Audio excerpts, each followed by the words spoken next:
The champagne flute trembled in my hand as I stared at the acquisition papers spread across my mahogany desk.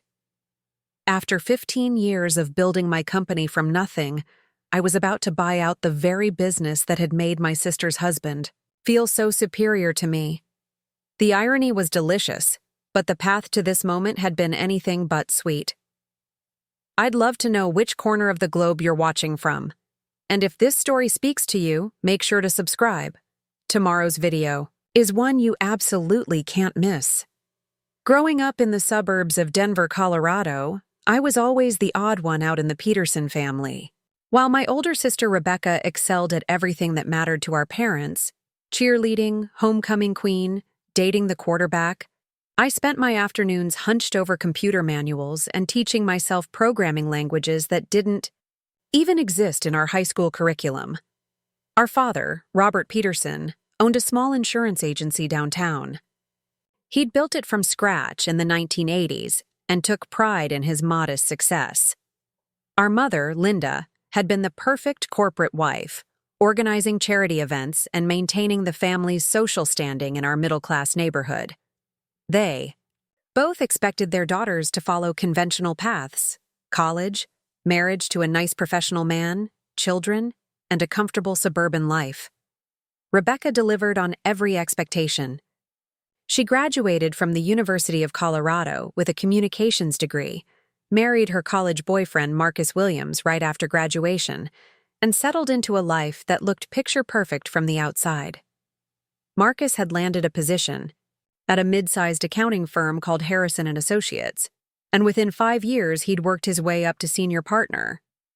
They bought a beautiful colonial house in Cherry Hills Village, had 2 adorable children, Emma and Jake, and seemed to embody everything our parents had dreamed of for their daughters. Then there was me.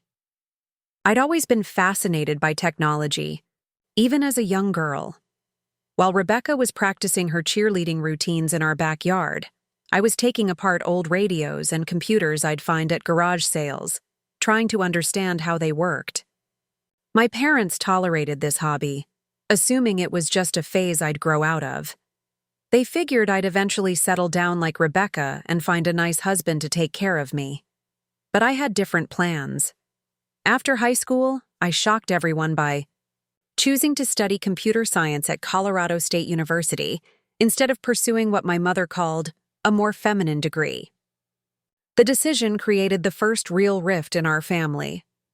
At Sunday dinners, my parents would make passive-aggressive comments about my major, wondering aloud when I'd switch to something more practical, like teaching or nursing.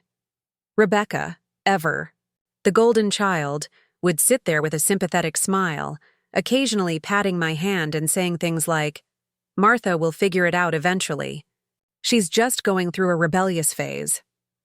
College was challenging in ways I hadn't expected.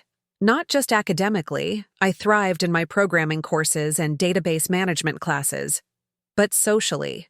I was one of only 3 women in most of my computer science classes, and I constantly felt like I had to prove myself twice as hard as my male classmates.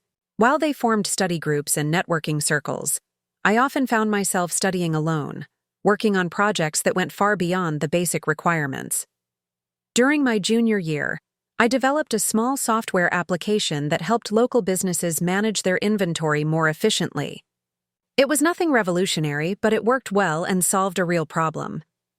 I pitched it to a few small businesses around Fort Collins, and to my surprise, several of them wanted to buy licenses to use it. That's when the entrepreneurial bug really bit me. By my senior year, I was making enough money from software licensing to pay for my tuition and living expenses. I'd expanded my little application into a more comprehensive business management suite, and word was spreading through the local business community.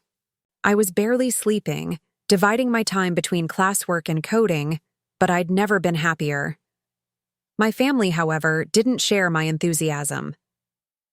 At my college graduation, while other parents were beaming with pride, mine seemed embarrassed by my unconventional success. Rebecca had graduated 3 years earlier with a traditional celebration: cap and gown photos, a nice dinner at the country club, conversations about her upcoming wedding. My graduation felt different, stilted. My father made polite conversation about my computer hobby, while my mother kept asking when I planned to start looking for a real job. The real tension came when I announced I wouldn't be looking for a traditional corporate position. Instead, I was going to focus full-time on growing my software business. I'd saved enough money to rent a small office space in downtown Denver, and I had plans to hire my first employee within 6 months. The silence around our dinner table that night was deafening. "Martha, honey," my mother finally said, her voice strained with forced patience. "You can't just play around with computers forever.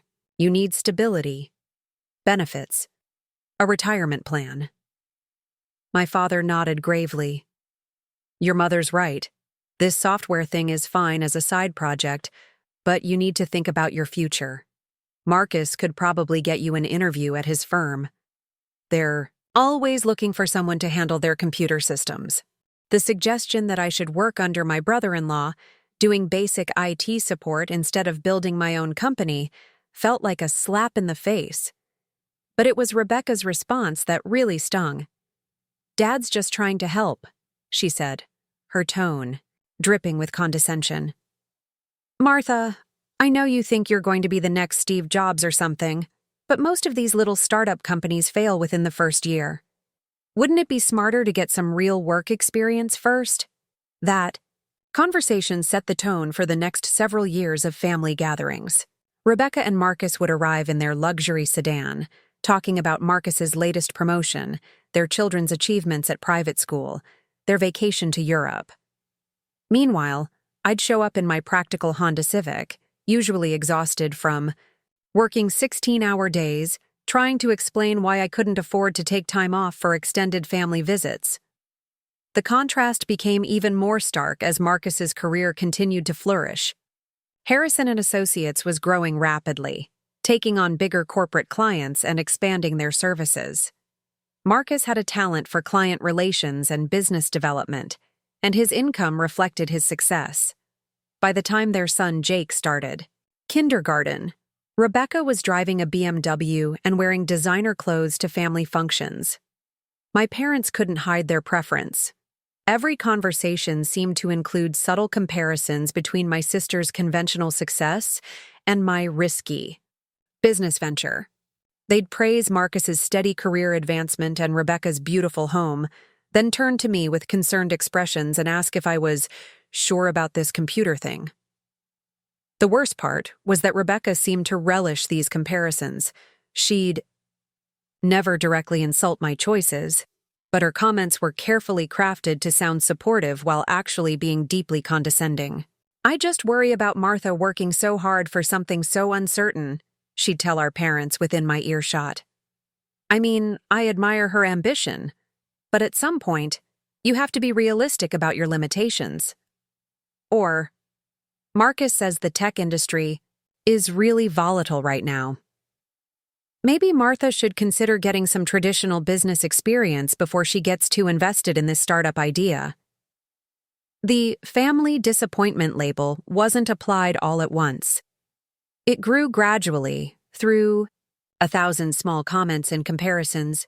Rebecca never used those exact words in front of me, but I heard through mutual friends that she'd described me that way to people in her social circle. According to Rebecca, I was the sister who'd never grown up, who was still chasing childish fantasies instead of accepting adult responsibilities. Meanwhile, my business was actually doing well. By my 3rd year post-graduation, I'd hired 4 employees and moved into a larger office space. My inventory management software had evolved into a comprehensive business solutions platform, and I was getting inquiries from companies across Colorado and neighboring states. The revenue was growing steadily, and I was finally able to pay myself a decent salary. But none of that seemed to matter to my family. Success, in their eyes, was measured by conventional markers: a corporate job, a traditional marriage, a house, in the right neighborhood, children enrolled in the right schools. My growing business didn't fit their definition of achievement because it was unconventional and, in their minds, precarious. The breaking point came during Christmas dinner in my 5th year of running the company. Rebecca and Marcus had just returned from a 2-week vacation in Italy, and the conversation naturally revolved around their travel experiences. Marcus was in an expansive mood, talking about the business opportunities he'd explored while they were in Florence, the networking connections he'd made with other American executives staying at their resort. "You know, Martha," he said over dessert, his tone friendly but patronizing, "if you ever decide you want to work for a real company, I could probably find a place for you at Harrison and Associates. We're looking for someone to modernize our internal systems, and you obviously know computers." The offer was meant to sound generous, but it felt like another subtle reminder of my place in the family hierarchy. Marcus, the successful businessman, offering to throw a bone to his struggling sister-in-law. "That's very kind," I replied carefully. "But my company is doing quite well. We're actually projected to double our revenue next year." Rebecca laughed, not unkindly but dismissively. "Oh, Martha, you always say that. But how long can you keep this up? You're almost 30, and you're still living like a college student. Don't you want stability?" "I have stability," I said. "I own my business. I have employees depending on me. I have clients across 3 states." "But what happens when the economy turns?" Marcus interjected. "Small companies like yours are the first to go under when times get tough. At Harrison and Associates, we've been through multiple recessions. We know how to weather economic storms." My parents nodded approvingly at Marcus's wisdom. They'd always been impressed by his business acumen and financial success.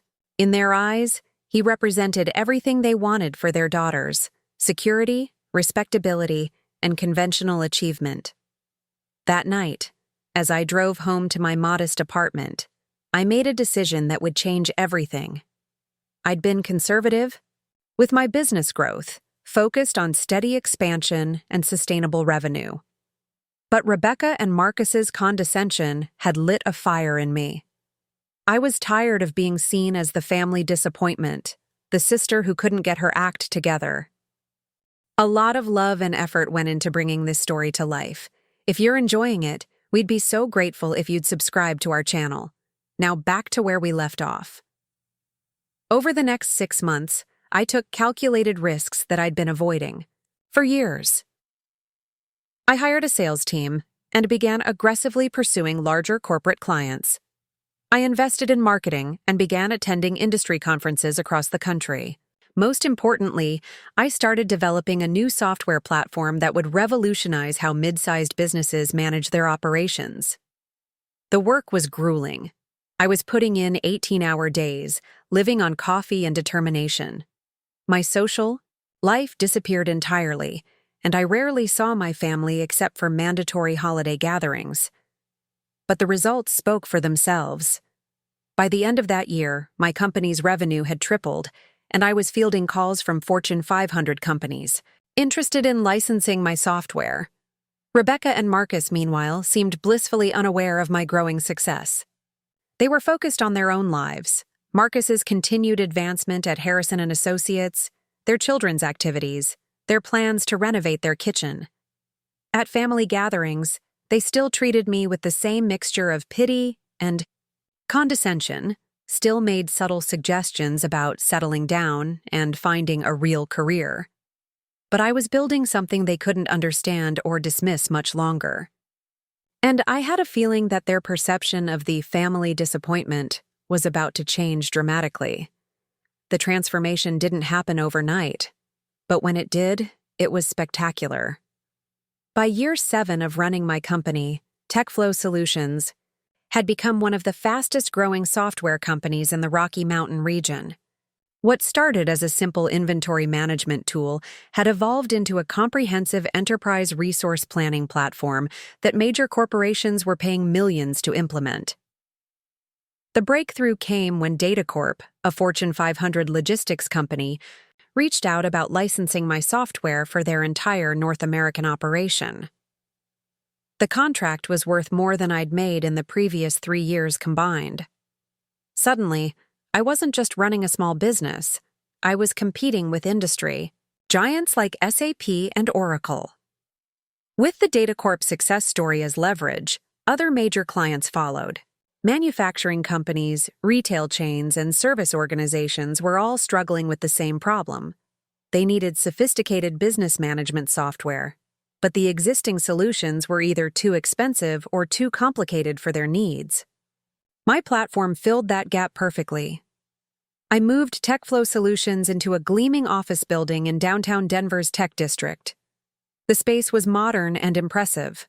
Floor-to-ceiling windows overlooking the mountains, collaborative workspaces, a cafeteria that served gourmet coffee, and enough room for the 50 employees I planned to hire over the next year. But success in business doesn't automatically translate to recognition from family. My parents still introduced me at social events as their daughter, who works with computers, while Rebecca continued to receive top billing as the one who'd married well and produced beautiful grandchildren. The irony was that Marcus's firm, Harrison and Associates, was actually struggling. The accounting industry was being disrupted by automation and artificial intelligence. Many of the services that had made Marcus so successful, tax preparation, basic bookkeeping, financial statement compilation, were being replaced by software, solutions that clients could use themselves. I learned about Harrison and Associates' challenges through industry connections rather than family conversations. A colleague at a business networking event mentioned that several mid-sized accounting firms in Denver were having trouble adapting to the digital transformation of their industry. When I asked for specifics, Harrison and Associates came up as an example of a traditional firm that was bleeding clients to automated solutions. This information intrigued me for reasons beyond family dynamics. The accounting industry's struggles represented a massive business opportunity. Firms like Harrison and Associates had valuable client relationships and industry expertise, but they lacked the technological infrastructure to compete in the modern marketplace. If someone could bridge that gap, combining traditional accounting knowledge with cutting-edge software solutions, they could dominate the market. I began researching the industry more systematically. I attended accounting conferences, subscribed to industry publications, and started informal conversations with accountants and business consultants. The more I learned, the more excited I became about the possibilities. The accounting profession was ripe for disruption, but it needed to be done carefully. Accountants weren't just number crunchers, they were trusted advisors who helped business owners make critical financial decisions. Any technological solution would need to enhance rather than replace that human expertise. Over several months, I developed a business plan for expanding TechFlow Solutions into the accounting services market. Instead of trying to automate accountants out of existence, we would create tools that made them more efficient and effective. Our software would handle routine tasks like data entry and report generation, freeing up accountants to focus on strategic consulting and client relationships. The plan required significant investment and risk. I would need to hire accountants and financial experts, develop entirely new software modules, and compete directly with established players in a conservative industry. But the potential rewards were enormous. The accounting services market was worth billions of dollars annually, and most of it was still dominated by small, traditional firms that were vulnerable to technological disruption. Meanwhile, family gatherings continued to follow their familiar pattern. Rebecca and Marcus would arrive with stories about their latest home improvements, their children's achievements, and Marcus's important clients. My parents listened with obvious pride and satisfaction, asking follow-up questions and offering enthusiastic praise. When conversation turned to my work, the dynamic was different. My parents would politely ask how my computer business was going, but their questions lacked genuine interest or understanding. When I tried to explain the scope of my operations, the major corporate clients, the expanding workforce, the multi-million-dollar contracts, their eyes would glaze over. Rebecca's responses were particularly frustrating. She had perfected a tone of supportive condescension that made her sound caring while actually being dismissive. "That's wonderful, Martha," she'd say when I mentioned a major new contract. "You're so dedicated to your little company. I just hope you're not working too hard." Or, "It must be nice to have such flexibility in your schedule. Marcus wishes he could work from home sometimes, but his clients expect a certain level of professionalism." The implication was clear. My success wasn't real success because it didn't conform to their conventional standards. Real success meant working for an established company, wearing suits to an office every day, and climbing a traditional corporate ladder. But I was building something much bigger than they understood. By year 8, TechFlow Solutions had expanded beyond software development into comprehensive business consulting. We weren't just selling software licenses. We were partnering with companies to revolutionize their entire operational infrastructure. The accounting services expansion was proceeding faster than I'd anticipated. I'd hired a team of CPAs and financial consultants who were excited about the opportunity to combine their expertise with cutting-edge technology. We were developing software tools that could streamline everything from tax preparation to financial planning, while still maintaining the personal touch that clients valued from their accountants. Our first major accounting client was a regional chain of restaurants that had been struggling with their financial management. Their previous accounting firm, a traditional practice similar to Harrison and Associates, had been handling their books the same way for decades, using outdated software and time-consuming manual processes. Within 6 months of implementing our integrated solution, the restaurant chain had reduced their accounting costs by 40%, while gaining access to real-time financial analytics that helped them optimize their operations. Word spread quickly through the restaurant industry, and soon we were fielding inquiries from hospitality companies across the region. The success in restaurant accounting led to opportunities in other industries. Retail companies, manufacturing, firms, and service businesses all faced similar challenges. They needed sophisticated financial management, but traditional accounting firms were too expensive and too slow to adapt to modern business needs. As TechFlow Solutions grew, I began to pay closer attention to what was happening with Harrison and Associates. Through industry contacts and public records, I learned that the firm was losing clients steadily. Several of their biggest accounts had switched to automated solutions or younger, more tech-savvy competitors. Marcus was trying to adapt, but his efforts were too little, too late. Harrison and Associates had invested in some basic accounting software, but they were still fundamentally operating like a 1990s business in a 2020s marketplace. Their website looked outdated, their client communication was still primarily phone-based, and their service offerings hadn't evolved to meet modern business needs. More importantly, the firm was carrying significant debt from their previous expansion efforts. They'd taken out loans to renovate their offices and hire additional staff during the good years. But now those fixed costs were becoming a burden, as revenue declined. I learned all of this not through family conversations, but through professional research. At family gatherings, Marcus still projected confidence and success. He talked about his important clients and strategic initiatives, but I could see signs of stress that others missed. He was working longer hours, traveling more frequently for business development, and seemed less relaxed during our holiday visits. Rebecca, either unaware of her husband's professional challenges or determined to maintain appearances, continued to present their life as picture-perfect.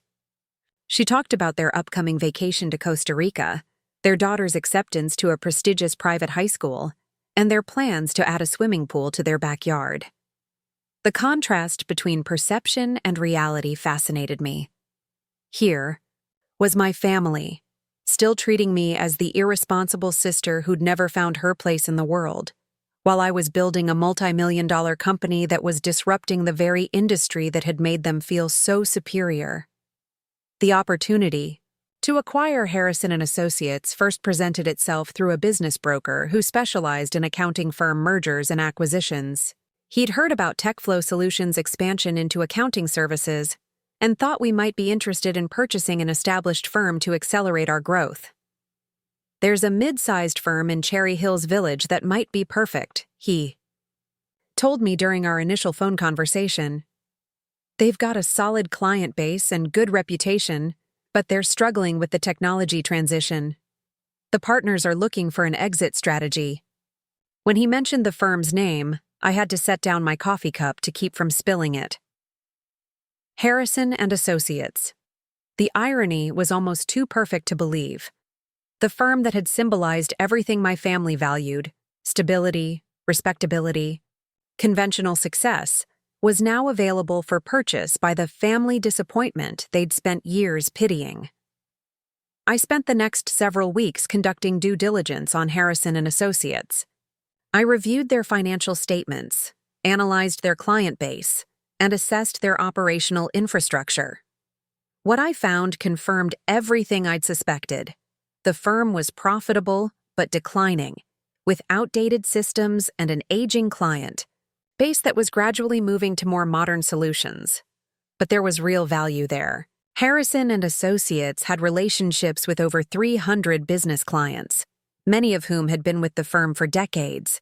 They had a strong reputation in the Denver business community and expertise in several specialized areas of accounting and tax law. Most importantly, acquiring Harrison and Associates would give TechFlow Solutions immediate credibility in the accounting services market. Instead of building our reputation from scratch, we would inherit 40 years of trust and professional relationships. The acquisition would also solve Marcus's problems. The partners would receive a substantial payout for their ownership stakes, and the firm's employees would have job security with a growing, technologically advanced company. It was a win-win scenario that made perfect business sense, but the personal implications were staggering. I would become Marcus's boss. The brother-in-law who'd offered to find me a real job doing basic IT support would be working for the sister-in-law he'd dismissed as unrealistic and unstable. The negotiations took 3 months. I worked with a team of lawyers and financial advisors to structure a deal that would be fair to Harrison and Associates partners while giving TechFlow Solutions the assets and client relationships we needed. Marcus was involved in the discussions as one of the senior partners, but he didn't initially realize that TechFlow Solutions was my company. The business broker had presented us simply as a growing technology and consulting firm looking to expand into traditional accounting services. The revelation came during our final negotiation meeting. I walked into the conference room at Harrison and Associates' offices, wearing a tailored business suit and carrying a briefcase full of acquisition documents. Marcus was sitting at the far end of the conference table, reviewing contract terms with his lawyer. When he looked up and saw me, his face went through a series of expressions: confusion, recognition, and finally, shocked understanding. "Martha?" he said, his voice barely audible. "What are you doing here?" "I'm here to finalize the acquisition," I replied calmly. "TechFlow Solutions is my company." The silence in that conference room was profound. Marcus stared at me as if I were a ghost, while his partners looked back and forth between us, trying to understand the family connection they hadn't known existed. "Your company?" Marcus repeated. "But TechFlow Solutions is a multi-million-dollar enterprise software company," I finished. "Yes, the same computer hobby that everyone's been worried about for the past 8 years. The silence stretched on for what felt like hours, but was probably only 30 seconds.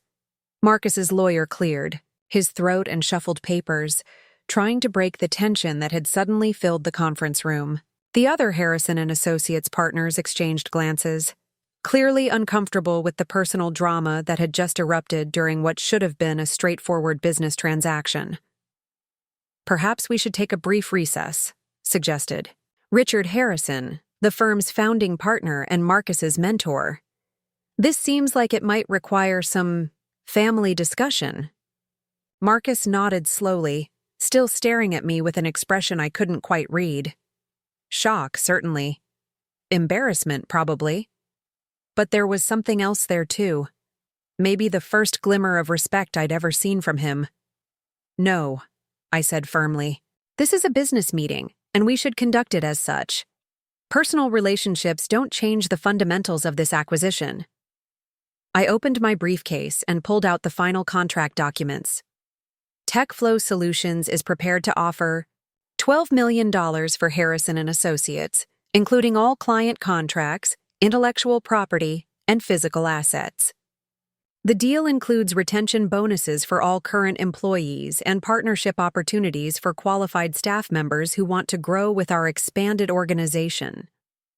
The number hit the room like a thunderclap. $12 million was significantly more than the firm's book value, and everyone at the table knew it. I was offering a premium because I wanted to ensure the acquisition went smoothly, and because, frankly, I could afford to be generous. Richard Harrison leaned forward, his business instincts overriding any awkwardness about the family connection. "That's a very generous offer, Ms. Peterson. More than we were expecting." "It reflects the true value of what you've built here," I replied. "Harrison and Associates has an excellent reputation and strong client relationships. That's worth paying." "For?" Marcus finally found his voice. "Martha, I don't understand. How did I build a company large enough to acquire yours?" I finished.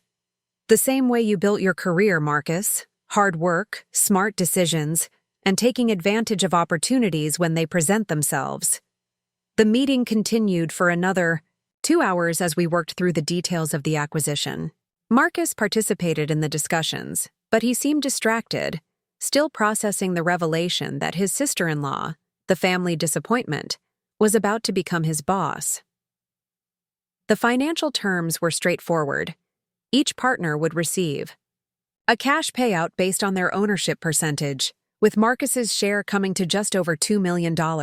Additionally, all current employees would be offered positions with TechFlow Solutions at their current salaries, with performance-based raises available after a 6-month integration period.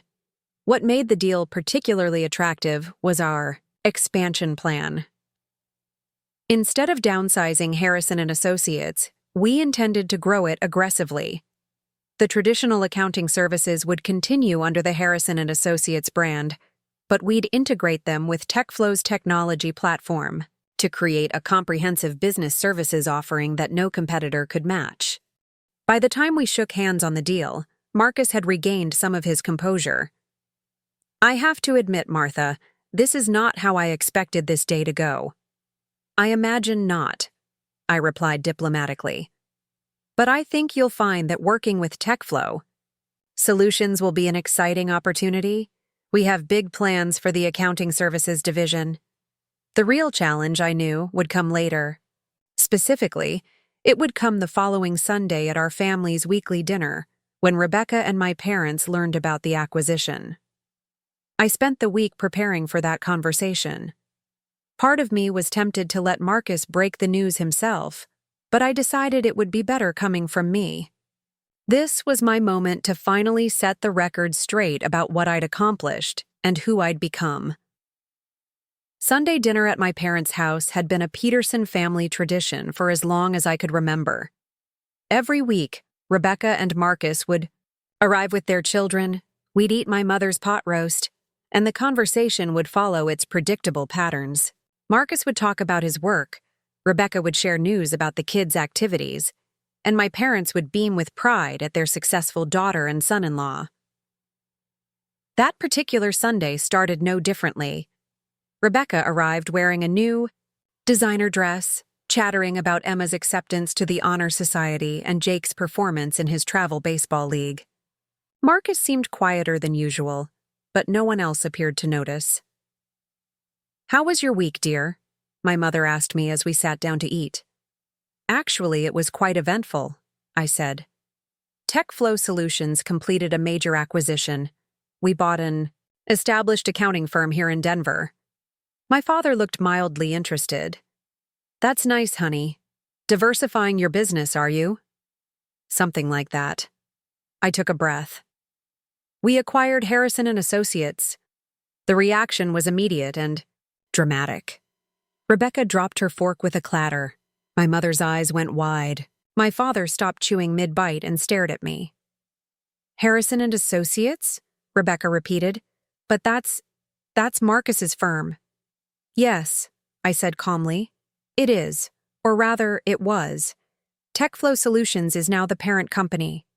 Marcus had been, studying his plate intently, but now he looked up. Martha's company made a very generous offer. The partners voted unanimously to accept it. Your company? My mother said faintly. Martha, how could your company possibly afford to buy $12 million, I said. That's what we paid for Harrison and Associates. It's a fair price for 40 years of client relationships and industry reputation. The silence that followed was even more profound than the one in the conference room. Rebecca looked like she'd been slapped. My parents seemed to be struggling to process information that didn't fit their understanding of reality. 12 million, my father whispered.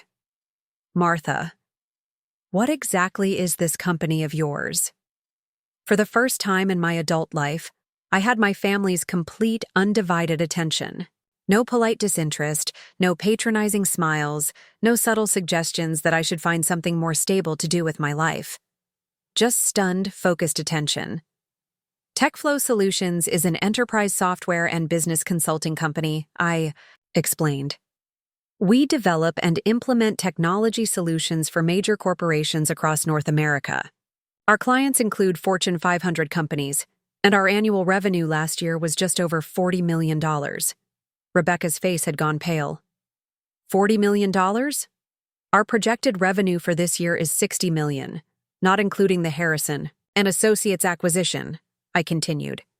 We have offices in Denver, Chicago, and Atlanta, with plans to expand to the West Coast next year.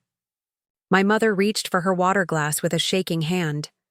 But Martha, you never said. We had no idea. I tried to tell you, I said gently.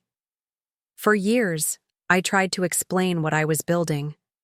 But every time I mentioned a new contract or expansion, you'd change the subject or suggest that I should look for something more stable. The word hung in the air like an accusation.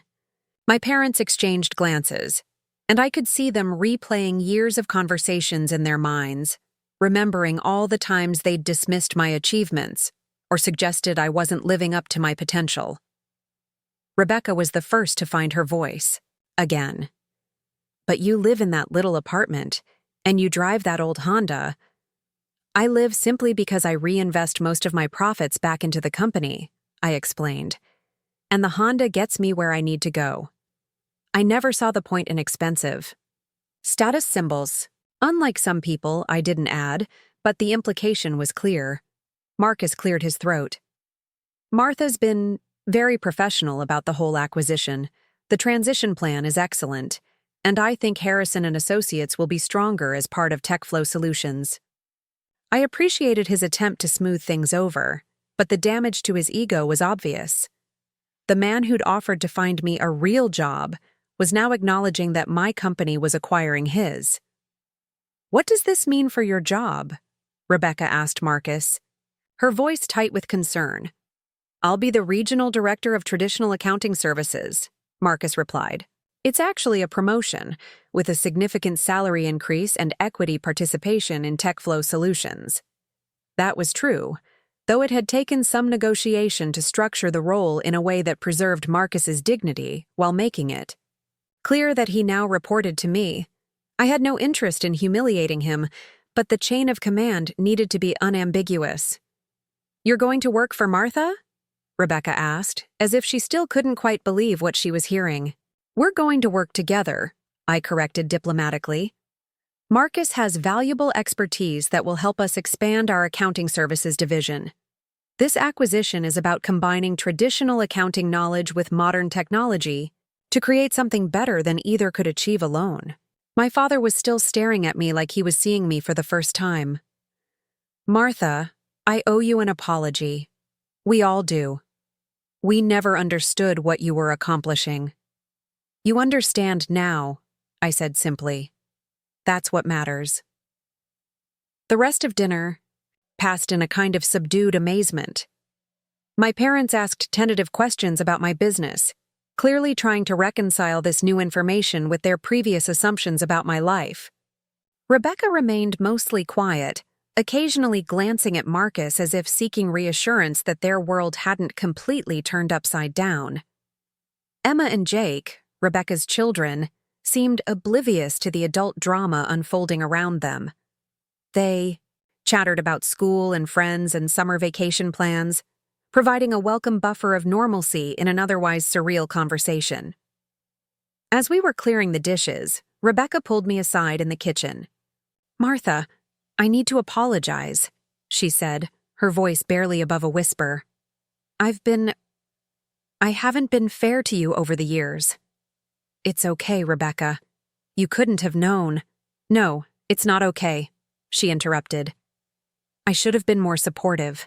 I should have asked more questions about your work instead of assuming—" She trailed off, unable to finish the sentence. "Instead of assuming I was wasting my time?" I suggested gently. She nodded, tears welling up in her eyes. "I'm proud of you. I should have said that years ago, but I'm saying it now. I'm proud of what you've accomplished." It was the first genuine compliment Rebecca had given me since we were children.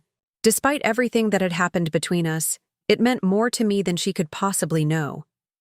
The acquisition of Harrison & Associates was completed 3 weeks later. The integration process went smoothly, thanks largely to Marcus's cooperation and his team's professionalism. Whatever personal challenges the situation presented, everyone involved was committed to making the business transition successful. Within 6 months, the combined entity was outperforming all projections. Traditional Harrison & Associates clients were thrilled with the enhanced services we could offer through TechFlow's technology platform, while our existing clients appreciated having access to specialized accounting expertise. Marcus adapted to his new role better than I'd expected. The initial awkwardness of reporting to his sister-in-law gave way to genuine collaboration as he saw the opportunities that our expanded platform provided. His expertise in traditional accounting practices proved invaluable as we developed new service offerings that bridged the gap between old-school financial management and cutting-edge business analytics. More importantly, the family dynamic had fundamentally shifted. My parents now introduced me as their daughter, who runs a major technology company, with obvious pride in their voices. Rebecca and I began having real conversations about our respective careers, and she started asking for business advice about some of her volunteer work with local charities. The family disappointment label had been permanently retired, replaced by something I'd wanted for years but had never quite known how to achieve: genuine respect and recognition for what I'd accomplished on my own terms. At our next family dinner, as Marcus described the success of our integrated accounting services platform and Rebecca talked about implementing some of my organizational strategies in her charity work, I realized that the acquisition had given me something more valuable than just another business asset. It had given me my family back, on equal terms, for the first time in my adult life.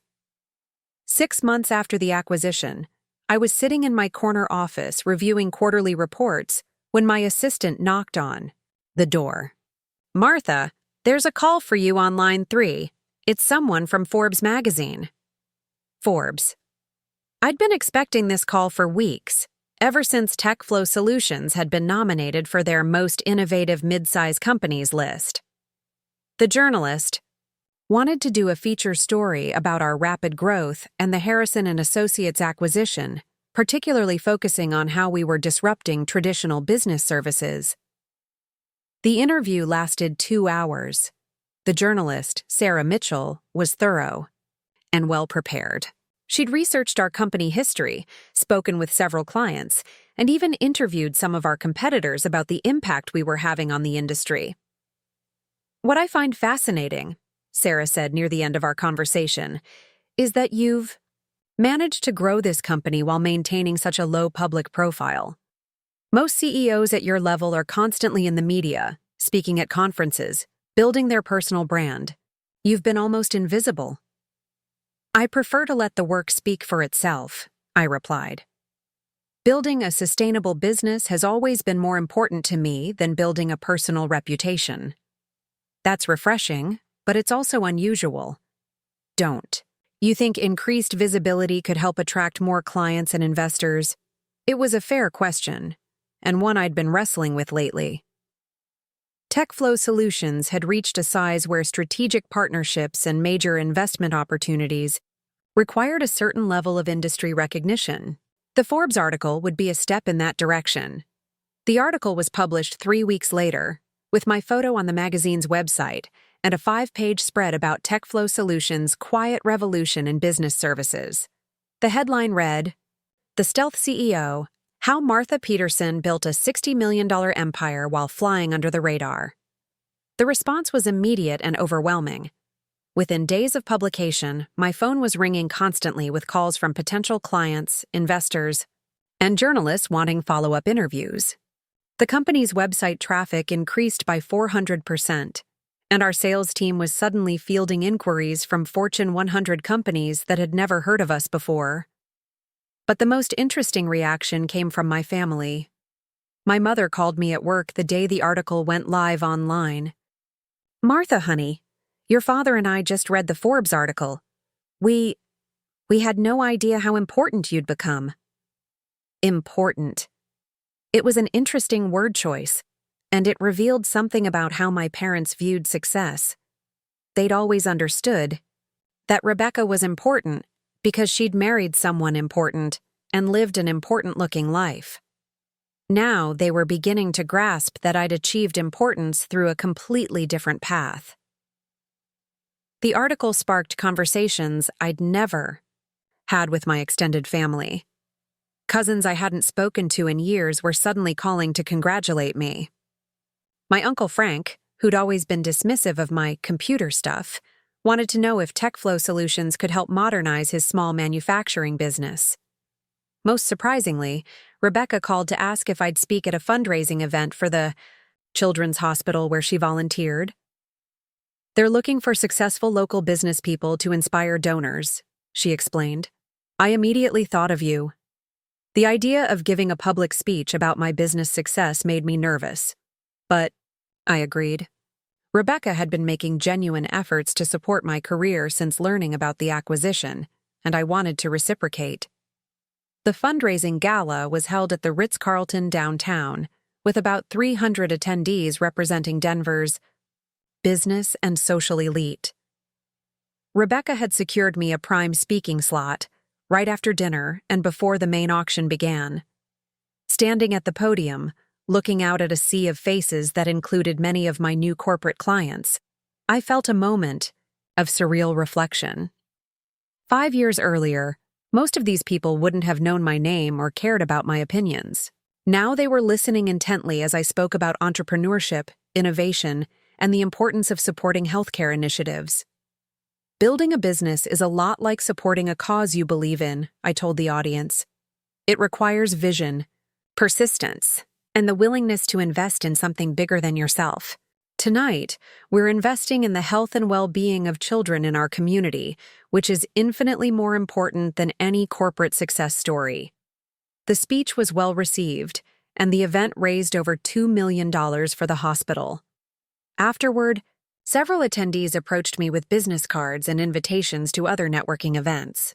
I was being welcomed into circles that had been closed to me throughout my career, not because my work had changed, but because my visibility had increased.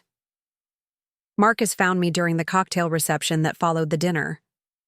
"Great speech," he said, and I could tell he meant it. "You've got a gift for connecting with people." "Thanks. How are things going with the integration?" I asked, steering the conversation towards safer ground. "Better than I expected, honestly. The new software platform is incredible, and our clients love the expanded services we can offer now." He paused, then added, "I owe you an apology, Martha. I underestimated you for a long time." "We all make assumptions about people," I replied diplomatically. "What matters is how we adjust when we get new information." The months following the Forbes article brought opportunities I hadn't anticipated. Venture capital firms started reaching out about potential investments in TechFlow Solutions. Several major corporations inquired about strategic partnerships.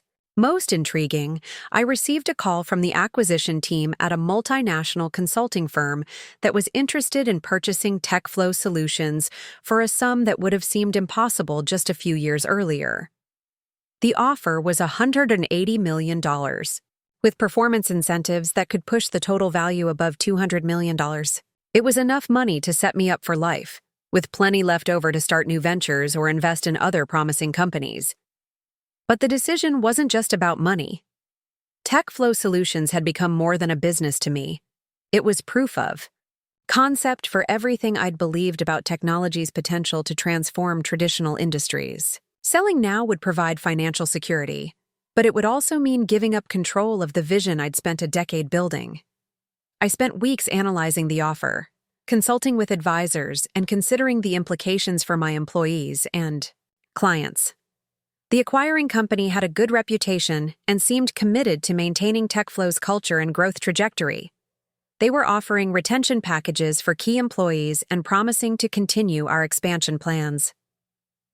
During this decision-making process, I had several long conversations with my family about the potential sale. My parents, still adjusting to their new understanding of my business success, were cautiously supportive of whatever choice I made. "You've already accomplished more than we ever imagined," my father said during one of our talks. "Whatever you decide next, we'll be proud of you." Rebecca's perspective was particularly interesting. "I can't pretend to understand all the business considerations," she told me, "but I know you well enough to know that you'll make the right choice for the right reasons." It was Marcus who provided the most valuable insight. "The question isn't whether this is a good financial deal," he said. "The question is whether you're ready to stop being an entrepreneur and start being an investor." He was right. Selling TechFlow Solutions would transform me from someone who built companies to someone who owned pieces of companies built by others. Both roles had value, but they required fundamentally different skills and offered different satisfactions. After 2 months of deliberation, I made my decision. I would sell TechFlow Solutions, but with conditions that ensured the company's continued growth and the protection of our employees and clients. The negotiation process took another 3 months, but eventually we reached terms that satisfied all parties. The final sale price was $195 million, with performance bonuses that could add another $20 million over the next 3 years. I would remain as CEO for 2 years to oversee the transition, then move into an advisory role that would give me flexibility to pursue new ventures. The announcement of the sale generated significant media attention. The same business journalists who had discovered TechFlow Solutions during the Forbes article were now covering the acquisition as a case study in successful entrepreneurship. Several universities reached out about having me speak to their business, students about building and scaling technology companies. More personally, the sale represented a form of vindication that went beyond money or recognition. Every person who had ever suggested that I should abandon my computer hobby for something more practical was now seeing the results of that supposedly impractical choice. The closing dinner for the acquisition was held at the same restaurant where I'd had my first meeting with potential investors 8 years earlier. The symbolism wasn't lost on me. I'd come full circle from seeking small amounts of capital to grow my business to selling that business for a sum that would have been unimaginable at the beginning. My family attended the celebration dinner, along with key employees, clients, and advisors who had been instrumental in TechFlow's success. Rebecca gave a toast that brought tears to my eyes. "To Martha," she said, raising her glass, "who taught all of us that there are many different ways to build a meaningful life. We're sorry it took us so long to understand what you were creating, but we're grateful to be part of celebrating what you've accomplished." The transition period following the sale was both exciting and melancholy. I remained deeply involved in TechFlow's operations while gradually shifting responsibilities to the new parent company's management team. The culture and values we'd built over the years were being preserved, but the company was no longer entirely mine. During this time, I began exploring new opportunities. The acquisition had provided financial freedom to take risks I'd never been able to consider before. I started looking at emerging technologies, particularly in artificial intelligence and sustainable energy, wondering where the next disruption might come from. I also began accepting more speaking engagements and board positions, sharing insights from my experience building and selling TechFlow solutions. The stealth CEO era was definitively over. I was now a visible figure in the Denver business community and beyond. 1 year after the sale closed, I was invited to speak at my alma mater's commencement ceremony. Standing at the podium where I'd once sat as a nervous computer science graduate, I looked out at hundreds of young faces preparing to enter a world full of possibilities they couldn't yet imagine. 12 years ago, I graduated from this same stage with a degree in computer science and a small software application that I'd developed in my dorm room, I told them. Most people, including my own family, thought I was making a mistake by trying to turn that application into a business instead of getting a traditional job. I paused, thinking about the journey that had brought me to this moment. The mistake would have been listening to them. Not because they were wrong to be concerned, but because they were measuring success using standards that didn't apply to what I was trying to build. Your challenge as you leave here isn't just to find work that pays the bills, it's to find work that matches your vision of what's possible. After the ceremony, a young woman approached me with questions about starting a technology company. She had developed an app for managing student finances and wanted advice about turning it into a business. As I listened to her explain her vision, I realized that my story wasn't really about proving my family wrong or achieving financial success. It was about the courage to pursue possibilities that others couldn't see, and the persistence to keep building even when recognition and validation seemed impossible. The family disappointment had become the family success story, but more importantly, she had become proof that there are many different paths to a meaningful life, and sometimes the most unconventional paths lead to the most extraordinary destinations. 2 years after selling TechFlow solutions, I found myself in a position I'd never expected to be in, wealthy beyond my practical needs, professionally respected, and completely uncertain about what to do next. The transition from CEO to advisor had gone smoothly, but it had also left me with something I'd rarely experienced in my adult life: free time. For the first few months after stepping down from daily operations, I tried to enjoy what most people would consider a well-deserved break. I traveled to places I'd always wanted to visit but never had time for. I took cooking classes, learned to play piano, and read novels instead of business reports. But the novelty wore off quickly. I was 42 years old, financially secure, and completely restless. The answer came from an unexpected source: my niece Emma, Rebecca's daughter, who was now a junior at the University of Colorado studying environmental engineering. "Aunt Martha," she said during a family dinner, "I'm working on a project about renewable energy storage, and I keep reading about these amazing startups that are developing new battery technologies. But most of them can't get funding because investors don't understand the science well enough to see the potential." Emma had grown up watching her aunt transform from family disappointment to business success, and she'd developed an interest in both technology and entrepreneurship that reminded me of myself at her age. But unlike me, she was focused on solving environmental problems rather than business efficiency challenges. "What kind of battery technologies?" I asked, genuinely intrigued. "Solid-state batteries, mostly. They could revolutionize electric vehicles and grid storage, but the development timeline is long and the capital requirements are huge. Traditional VCs want faster returns." That conversation sparked something in me that I hadn't felt since the early days of building TechFlow solutions. Not the desire to build another company, but the excitement of seeing possibilities that others were missing. I spent the next several weeks researching the renewable energy sector, particularly focusing on the gap Emma had identified between innovative technology and available funding. What I discovered was a market inefficiency that reminded me of the early days in business software. Brilliant solutions being developed by talented people who lacked the resources to bring their innovations to market.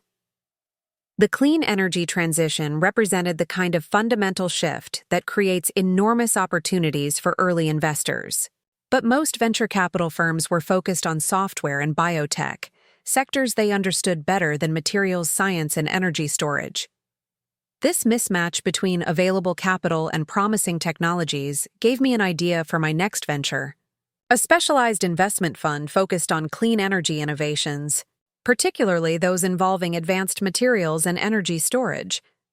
I began reaching out to researchers at universities and national laboratories, attending clean energy conferences, and connecting with entrepreneurs who were working on breakthrough technologies. The more I learned, the more excited I became about the possibilities. One company particularly caught my attention: Solar Flow Dynamics, a Boulder-based startup that had developed a revolutionary approach to concentrating solar power using advanced mirror systems and molten salt storage. The technology could provide reliable, renewable energy even after sunset, solving one of the biggest challenges with solar power adoption.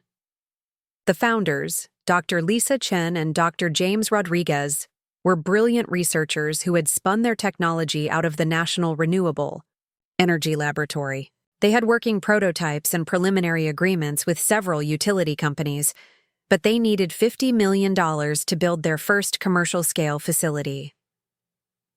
Traditional venture capital firms had passed on the investment because the timeline to profitability was longer than their typical portfolio companies, and the capital requirements were larger than most funds were comfortable with for early-stage investments.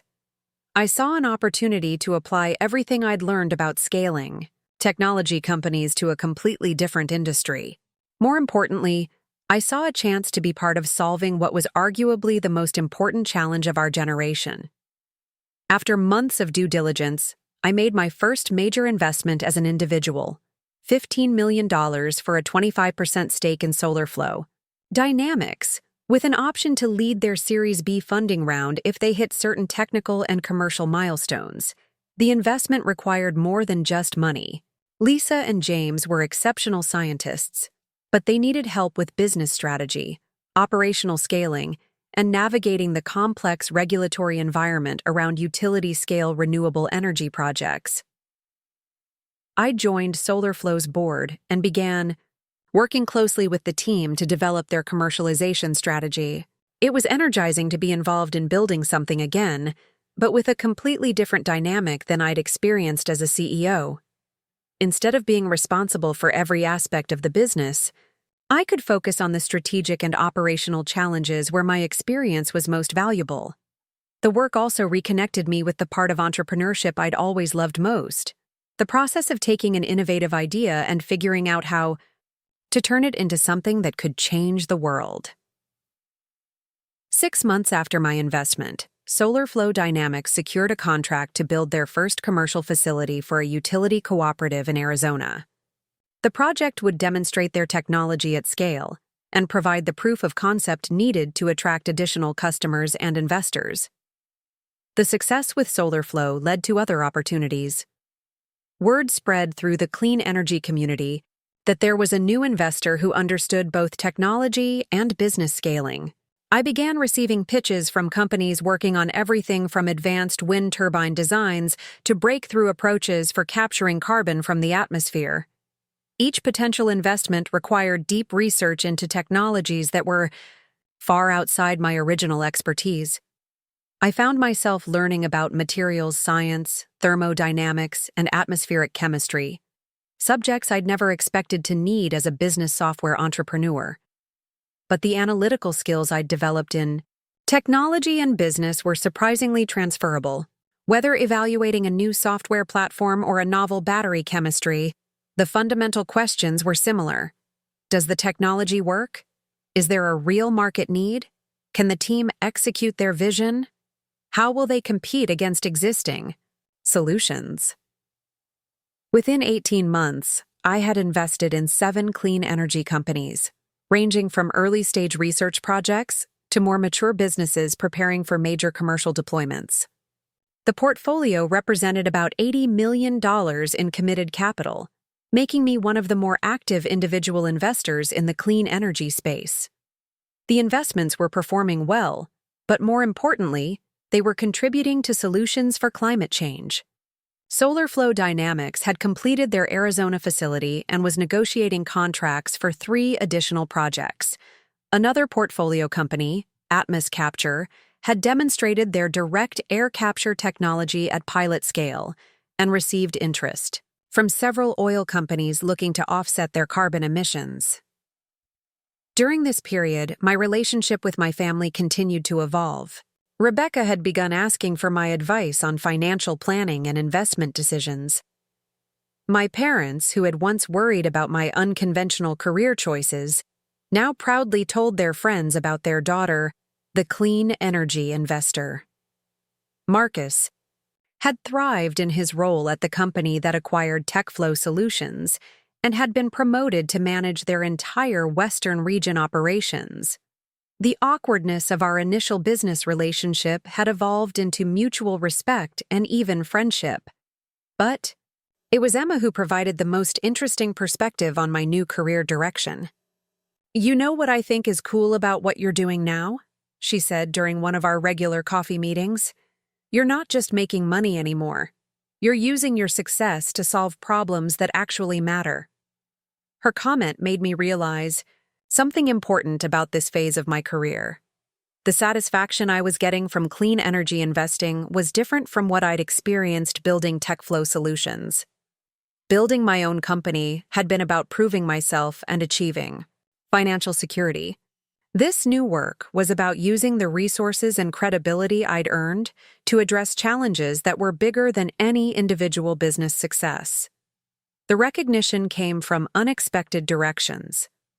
Harvard Business School invited me to speak about the transition from entrepreneur to impact investor. The Department of Energy asked me to join an advisory panel on clean energy financing. Several environmental organizations wanted my support for policy initiatives that would accelerate clean energy adoption. Most surprisingly, I was invited to testify before a congressional subcommittee on renewable energy policy. The hearing was focused on barriers to clean energy innovation, and the committee wanted perspectives from investors who were actively funding new technologies. Sitting in the Capitol hearing room, answering questions from senators and representatives about energy, storage, grid modernization, and the role of private investment in addressing climate change, I had another of those surreal moments of reflection.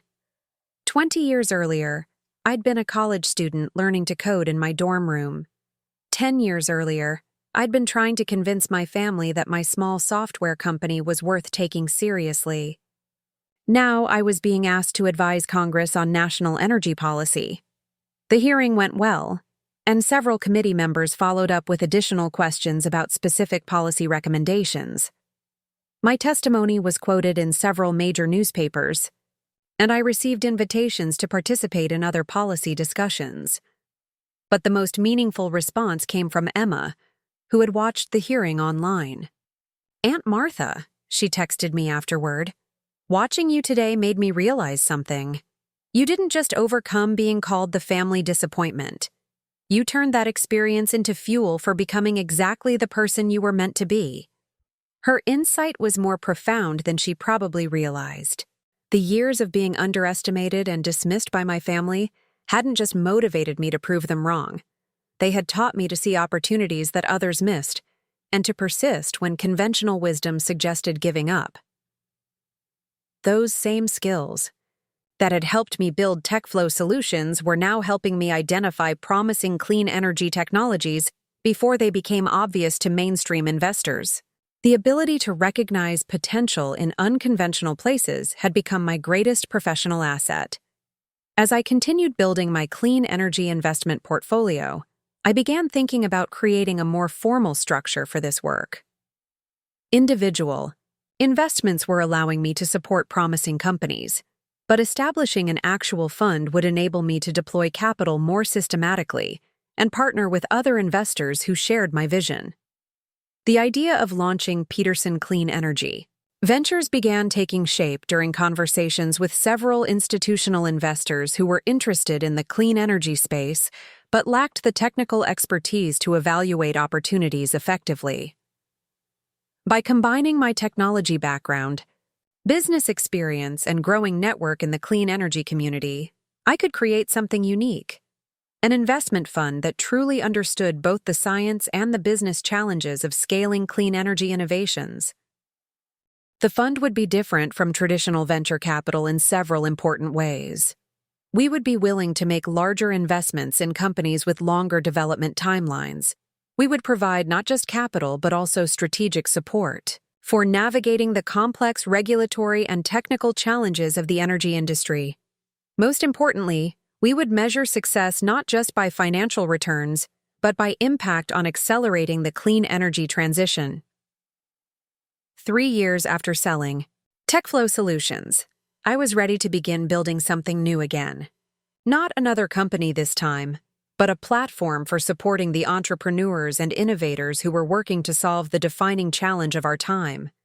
The family disappointment had become a clean energy investor, and this next chapter promised to be the most important work of my career. The launch of Peterson Clean Energy Ventures required 18 months of preparation that felt like building a company all over again, but with completely different challenges. Instead of developing software or acquiring customers, I was raising capital from institutional investors, establishing regulatory compliance frameworks, and assembling a team of experts who could evaluate technologies I was still learning about, myself. My first major institutional investor was surprisingly personal. The Colorado Public Employees Retirement Association, whose investment committee included several people I'd worked with during my TechFlow Solutions days. They committed $75 million to the fund based largely on my track record and their belief that clean energy represented both strong return potential and positive social impact. "We've watched you build value in unexpected places before," said Janet Morrison, the pension fund's CIO, and someone I'd known since my early entrepreneurship days. Clean energy feels like another one of those sectors where traditional investors are missing opportunities that someone with your analytical approach might find. Her confidence was gratifying, but it also represented enormous responsibility. Pension funds invest retirement money for teachers, firefighters, and other public employees. Poor performance wouldn't just affect my professional reputation, it would impact the financial security of people who had dedicated their careers to public service. Other institutional commitments followed. University endowments interested in aligning their investments with their sustainability goals, insurance companies looking for alternative assets with stable long-term returns, and family offices representing wealthy individuals who wanted to be part of the clean energy transition. By the time we held our first close, Peterson Clean Energy Ventures had raised $300 million in committed capital, making it one of the larger first-time funds focused specifically on clean energy technologies. But raising money was only the beginning.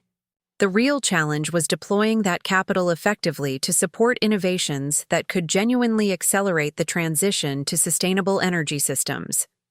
Our first major investment as a formal fund was radically different from anything I'd worked on before. NextGen Geothermal, a company developing enhanced geothermal systems that could generate clean electricity anywhere in the world, not just in traditional geothermal regions.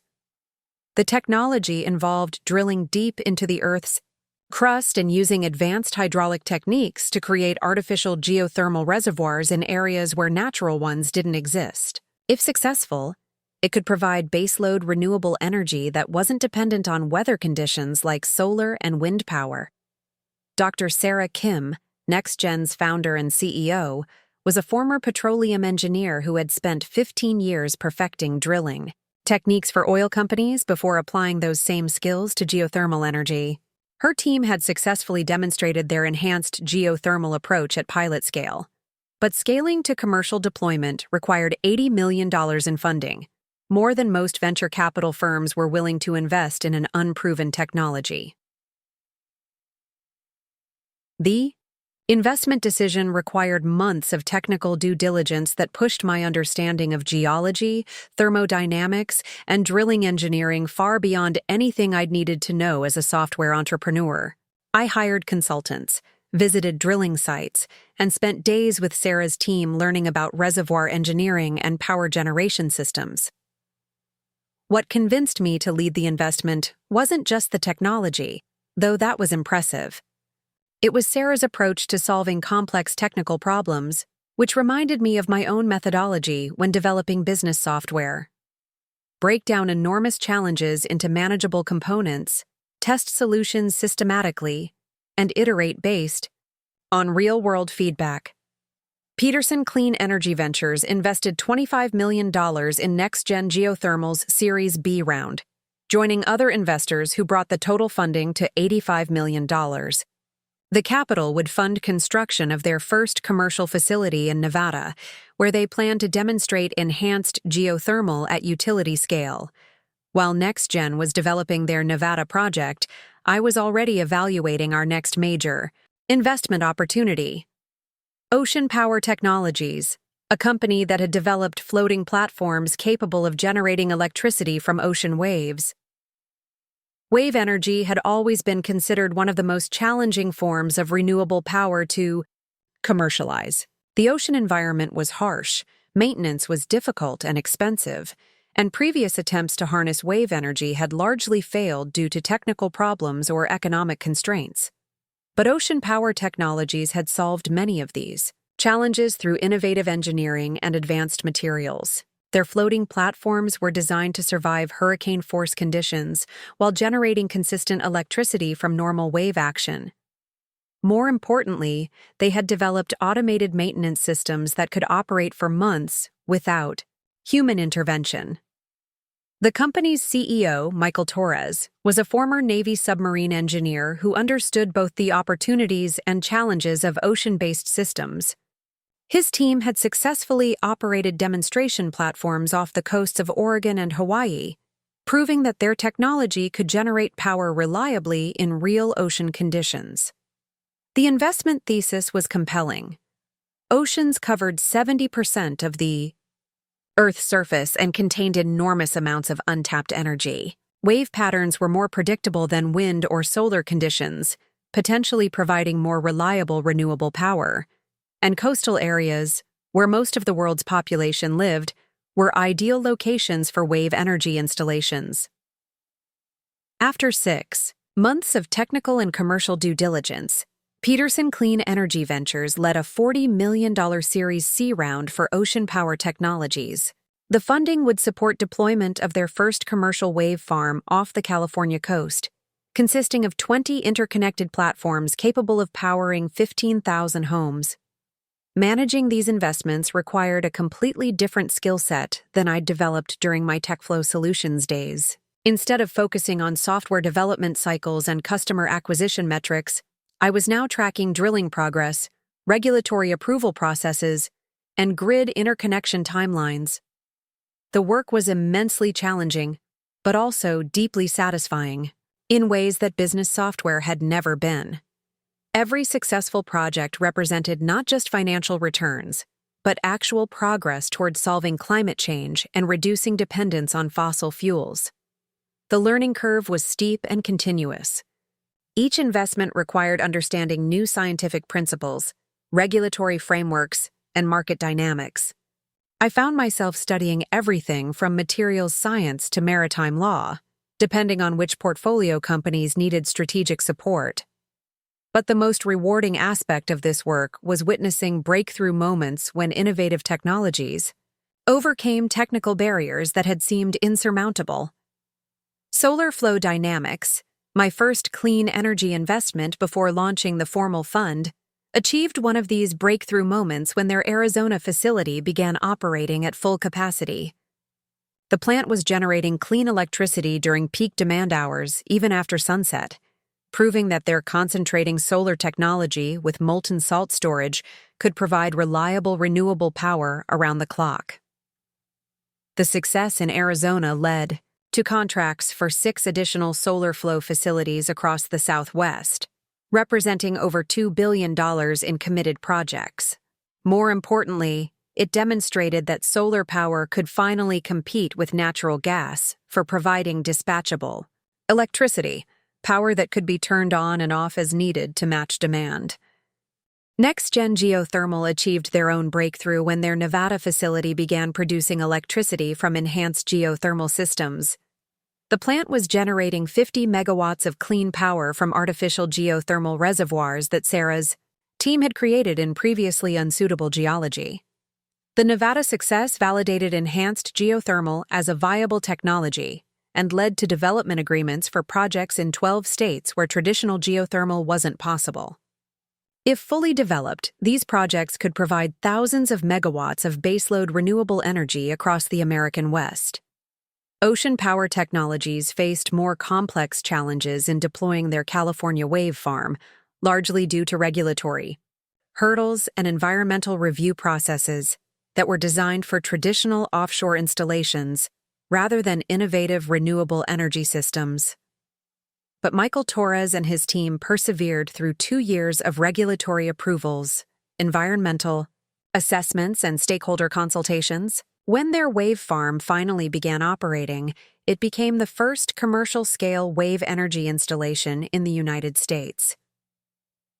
The wave farm's success attracted international attention, leading to development agreements with governments in Scotland, Portugal, and Australia, all countries with excellent wave energy resources and aggressive renewable energy targets. As Peterson Clean Energy Ventures portfolio companies achieved these technical and commercial milestones, the fund began attracting attention from larger institutional investors who had initially been skeptical about clean energy investing. CalPERS, the California Public Employees Retirement System, committed $150 million to our second fund. Harvard University's endowment invested $75 million. Several sovereign wealth funds from countries with strong renewable energy policies made significant commitments. By the time we launched Peterson Clean Energy Ventures 2, we had raised $750 million in committed capital, making us one of the largest funds focused specifically on breakthrough energy technologies. The success also brought recognition that went beyond financial returns. Time magazine named me one of their 100 most influential people in the category of climate leaders. The Department of Energy appointed me to chair their advisory committee on clean energy innovation. Several universities offered visiting professorships where I could teach about clean energy investing and entrepreneurship. But the recognition that meant the most came from an unexpected source, Emma, who had graduated from college and was now working as an engineer at one of our portfolio companies. She had joined Capture, the direct air capture company that was developing technology to remove carbon dioxide from the atmosphere and convert it into useful products. Emma was part of the team designing their next-generation capture systems, which could operate at significantly lower cost than previous approaches. "Aunt Martha," she said during one of our regular coffee meetings, "I want you to know that watching your career has completely changed how I think about what's possible. You didn't just build successful companies. You showed me that you can use business and technology to solve problems that really matter." Emma's observation highlighted something important about this phase of my career. The transition from entrepreneur to investor had allowed me to support multiple innovations simultaneously, multiplying the impact I could have on accelerating clean energy adoption. Through Peterson Clean Energy Ventures, I was now connected to dozens of companies working on solutions ranging from advanced batteries to carbon capture to next-generation nuclear reactors.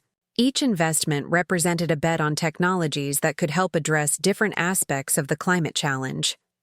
The portfolio approach also provided diversification that reduced the risk of any single technology failing to achieve commercialization. Clean energy innovation was inherently uncertain. Breakthrough technologies often took longer to develop than expected, and market adoption could be slowed by regulatory barriers or competing solutions. but by supporting a broad range of approaches across different parts of the energy system.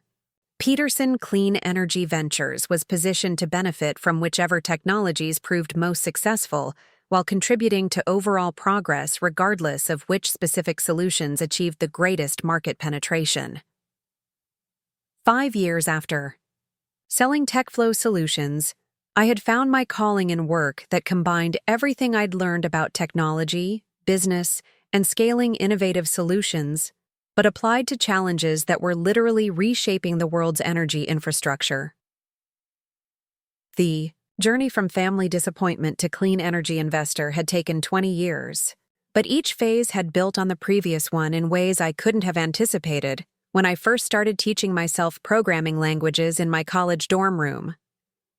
10 years after selling TechFlow solutions, I stood before the United Nations Climate Change Conference in Dubai, addressing an audience of world leaders, scientists, and activists about the role of private capital in accelerating the global energy transition. The speech was being broadcast live to millions of viewers around the world, and I couldn't help but think about how far I'd traveled from that young woman who'd been dismissed as the family disappointment. The technologies we need to solve climate change already exist, I told the assembly. What we lack is not innovation, but the financial infrastructure to deploy these solutions at the speed and scale required. Private investment must bridge that gap, and we must measure success not just by returns, but by gigatons of carbon avoided. The speech was the culmination of a decade that had transformed both my understanding of what was possible and my role in making it happen. Peterson Clean Energy Ventures had grown into one of the world's most influential clean energy investment platforms, with over $2 billion in assets under management and portfolio companies operating on 6 continents. But the numbers only told part of the story. The real measure of success was the fundamental shift occurring in global energy systems, accelerated by the technologies we'd helped bring to market. Solar Flow Dynamics had become the leading provider of concentrated solar power with thermal storage, with over 50 facilities operating worldwide. Their technology was generating clean electricity for tens of millions of people, proving that solar power could provide reliable energy around the clock in regions with abundant sunshine. NextGen Geothermal had commercialized enhanced geothermal systems across North America, Europe, and Australia. Their artificial geothermal reservoirs were producing thousands of megawatts of baseload renewable power in areas where traditional geothermal wasn't possible, fundamentally expanding the geographical reach of geothermal energy. Ocean Power Technologies had deployed wave farms in 12 countries, harnessing the ocean's energy to power coastal communities from California to Scotland to Tasmania. Their floating platforms had survived multiple hurricanes and typhoons while generating consistent clean electricity from wave action. But perhaps the most impactful breakthrough had come from Atmoscapture, the direct air capture company where Emma now served as Chief Technology Officer. They had achieved a cost breakthrough that made removing carbon dioxide from the atmosphere economically viable at industrial scale. Emma's team had developed a revolutionary approach using engineered materials that could capture CO2 from ambient air using renewable electricity, then convert it into carbon-neutral fuels and chemicals. The technology was being deployed in facilities across Europe and North America, creating the foundation for a new industry focused on atmospheric carbon removal. "We're essentially running photosynthesis in reverse," Emma had explained to me during our most recent coffee meeting. "Plants capture CO2 from the air and turn it into organic compounds using sunlight. We're capturing CO2 from the air and turning it into useful products using clean electricity." The success of Atmoscapture had particular personal significance because it represented the convergence of my investment work with Emma's engineering career. Watching her lead breakthrough innovations in carbon capture technology felt like seeing the next generation build on foundations that my generation had established. This intergenerational aspect of the clean energy transition had become increasingly important to me as Peterson Clean Energy Ventures matured. We weren't just investing in technologies, We were supporting a generation of entrepreneurs and engineers who would spend their entire careers working on climate solutions. Many of our portfolio company founders were young scientists and engineers like Emma, who had grown up understanding climate change as the defining challenge of their time. Unlike my generation, which had to learn about sustainability later in our careers, they had started with the assumption that all business and technology development should contribute to environmental solutions. This perspective was reshaping entire industries in ways that went far beyond the clean energy sector. Portfolio companies were developing sustainable materials for construction, revolutionary approaches to food production that required less land and water, and transportation systems that could move people and goods without fossil fuels. The transformation was also changing how capital markets evaluated investment opportunities. Environmental, social, and governance (ESG) criteria had evolved from optional considerations to mandatory components of institutional investment analysis. Pension funds, endowments, and sovereign wealth funds were increasingly focused not just on financial returns, but on real-world impact. This shift had made Peterson Clean Energy Ventures' approach, combining rigorous financial analysis with environmental impact assessment, increasingly mainstream. What had once seemed like niche investing focused on unproven technologies was now recognized as early positioning in markets that were becoming central to the global economy. The recognition had brought opportunities to influence policy and investment practices at the highest levels. I had been appointed to serve on the Federal Reserve's Climate Risk Assessment Committee, helping evaluate how climate change and the energy transition might affect financial stability. The International Monetary Fund had asked me to lead a working group on mobilizing private capital for climate solutions in developing countries. Most significantly, I had been selected to chair the newly formed Global Climate Investment Council, a coalition of major institutional investors committed to deploying $10 trillion in climate-related investments over the next decade. The role required coordinating with pension funds, sovereign wealth funds, and other large investors representing over 30% of global institutional assets.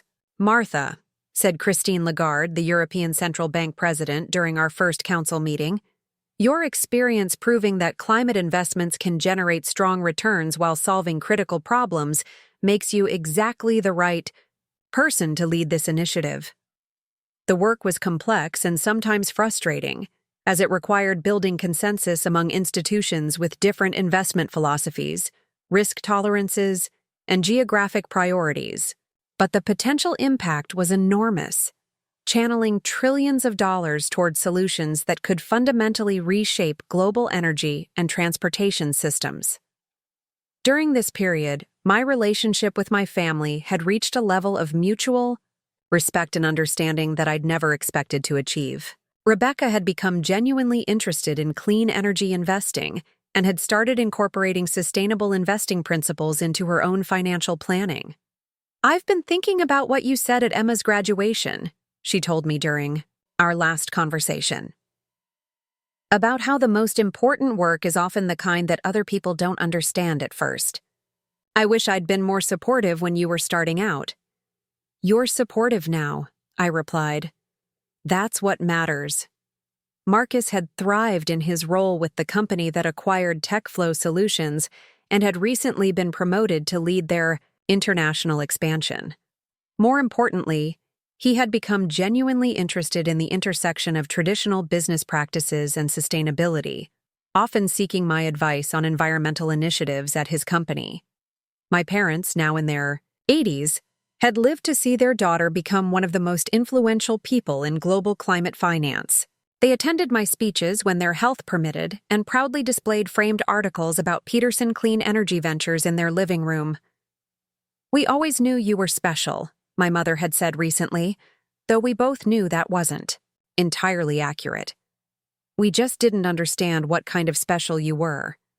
The comment reflected a broader truth about recognition and validation. For most of my career, I had been building something that didn't fit conventional categories or expectations. The work was valuable and impactful, but it took time for others to understand its significance. This pattern had repeated itself across different phases of my career, from computer science student to software entrepreneur, to clean energy investor, to global climate finance leader. Each transition had required proving myself in arenas where few people initially understood what I was trying to accomplish. But that experience of being underestimated and then proving skeptics wrong had become one of my greatest professional assets.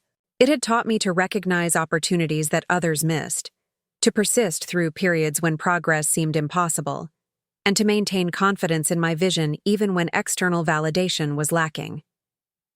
These same qualities that had helped me navigate family dynamics were now helping me navigate international climate policy, institutional investment practices, and the complex technical challenges of scaling breakthrough energy technologies.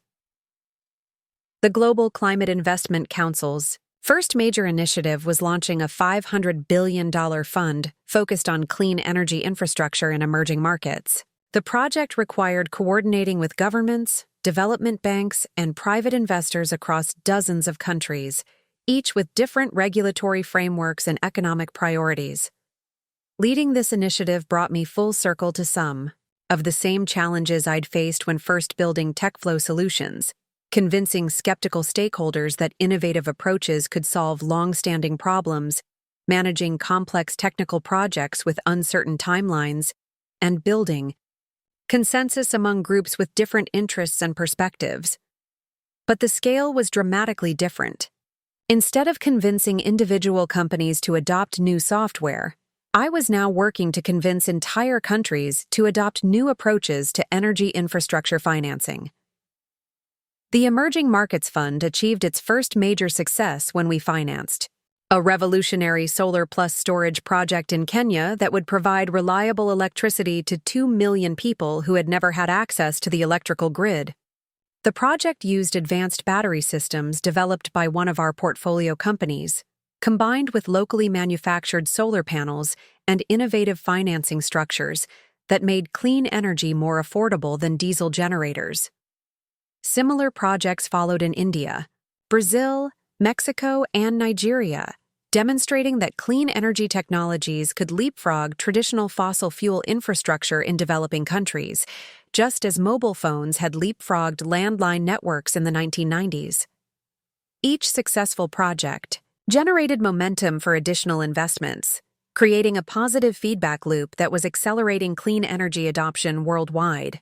The Emerging Markets Fund grew to over $1 trillion in committed capital within 3 years, representing the largest coordinated private investment in clean energy infrastructure in history. As I reflected on this journey during my flight home from the Dubai Climate Conference, I realized that my story had become something larger than personal vindication or professional success. It had become proof of concept for a different approach to solving global challenges, one that combined technological innovation, business acumen, and patient capital to address problems that governments and traditional markets had struggled to tackle effectively. The young woman who had been dismissed as the family disappointment had evolved into someone who was helping to finance and deploy solutions for the most important challenge facing humanity. But the transformation hadn't happened overnight, or through dramatic moments of recognition. Instead, it had occurred through thousands of small decisions to persist when others suggested giving up, to see opportunities where others saw only problems, and to measure success by impact rather than conventional markers of achievement.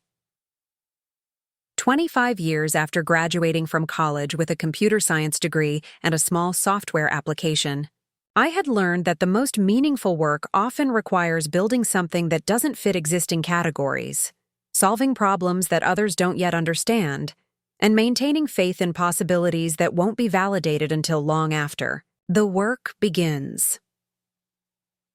The family disappointment had become a global climate leader, but more importantly, she had become proof that there are many different paths to a life of significance, and sometimes the most unconventional paths lead to the most extraordinary impact. Looking for more? We've got 2 amazing stories ready for you right on screen. If this one touched you, these are absolutely worth your time. Click to watch them now. And hey, Subscribe and hit that bell to never miss our latest uploads.